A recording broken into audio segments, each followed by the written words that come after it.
69 years ago, on November 4, 1956, the Soviet Army launched Operation Whirlwind to crush the Hungarian Revolution. After the revolutionaries in Budapest drove the Soviet forces stationed there out of the capital, the Soviet Union wanted to play it safe.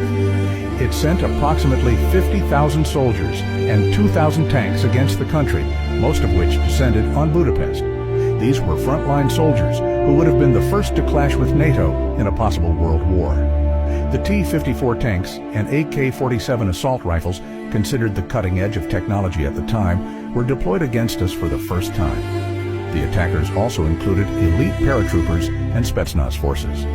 Opposing them were a few thousand insurgents and Hungarian soldiers who had broken away from their units, armed with captured and homemade weapons. On paper, they didn't stand a chance. Marshal Konyev had already declared with great confidence that he would settle the matter in 3 days. But he miscalculated. The freedom fighters put up much tougher resistance than anyone had expected. The bloodiest battles broke out in Ferencváros, Újpest, and Csepel. The attackers had to retreat from Corbin Square with their tails between their legs, and in the end, the defenses only collapsed after heavy artillery was brought in. The fighting did not end until November 12th, and this had a serious impact on the Soviet leadership. It inspired a kind of respect in them.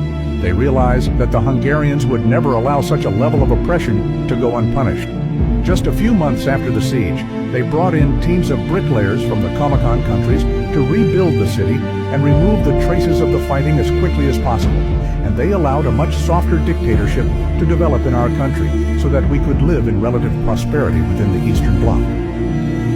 They realized that they couldn't put bloodthirsty idiots like Ceausescu or Rákosi in charge of us. Hungarians are too proud to tolerate that. But for this to happen, the blood of thousands of Hungarians had to flow across the cobblestones of Pest. Glory to the heroes!